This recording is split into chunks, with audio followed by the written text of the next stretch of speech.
Israel is a tiny country with a population of just 8.5 million, yet it ranks among the top arms exporters in the world. How did that happen? Well, it's no secret that Palestine is the site of grave human rights violations by Israel. But it's about more than just Palestine. What Israel does to Palestinians has far-reaching consequences that touch every corner of the globe. You see, on top of being occupied, colonized territory, Palestine is Israel's personal laboratory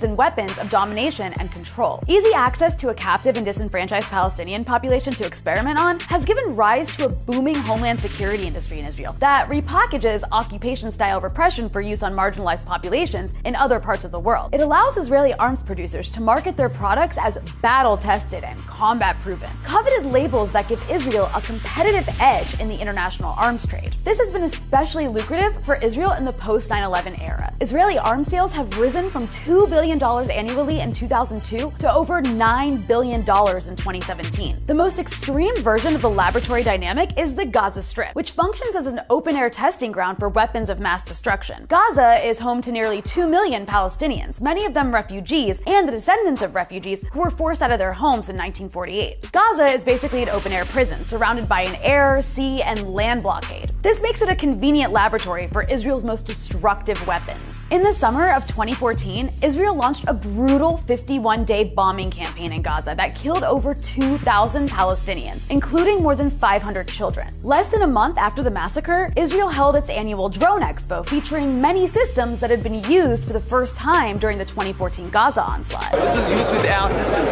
That video was taken by this system right here. So it works. Yeah. Our system have been proven. We call it battlefield proven. Battlefield proven. So there's like a lot of pride in that statement. There is, for sure. Elbit Systems is Israel's largest military technology firm and one of Israel's leading producers of drones. Israeli military firms like Elbit use each new war on Gaza as an opportunity to expedite the testing and release of their weapons in front of international buyers. This has helped make Israel the world's #1 exporter in drone technology. Since 1985, Israel has supplied 60.7% of the world's drones to at least 50 different countries. That's quite an achievement for a country no bigger than New Jersey. It's the same pattern with Israeli border technology. In 2014, Elbit Systems won a $145 million contract to build a virtual wall of surveillance towers along the Arizona-Mexico border, the same sort of technology used at the illegal separation wall Israel built in the West Bank. Trump has since tapped an Israeli company to build a prototype for the border wall he hopes to build. It's not just Israeli equipment that's exported around the world, but also Israeli methods. Under the cover of counterterrorism training, nearly every major U.S. policing agency, from local police departments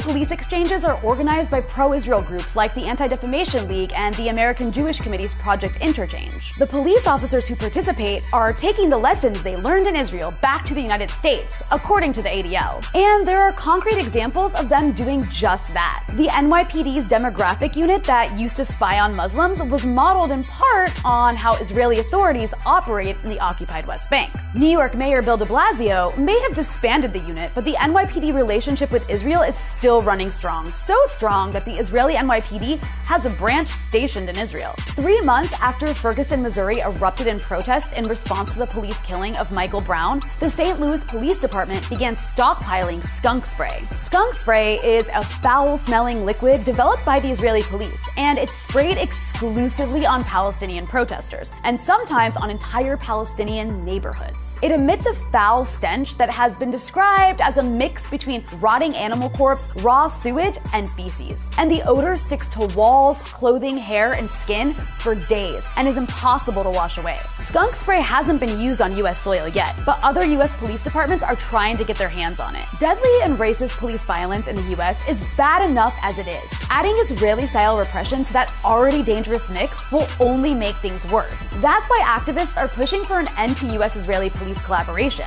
Here's how the former mayor of Atlanta, Georgia, responded to their demands.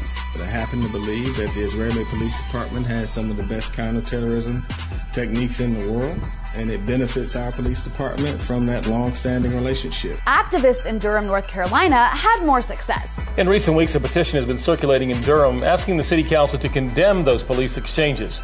Tonight, the group behind the petition is claiming victory. Durham has become the first city in the U.S. to ban police exchanges in Israel, and activists in other parts of the country plan to push for similar measures. But in the meantime, as long as Israel's economy is shaped by the subjugation of Palestinians, it will continue to function as a factory for cutting-edge repression technology that sustains and reinforces racism, inequality, and war around the globe. In many ways, what Israel does to Palestinians is a glimpse into the future of what's to come for the most vulnerable and marginalized among us, from the killing fields of Gaza to the tear gas streets of Ferguson and beyond, which makes the battle for justice in Palestine a global one.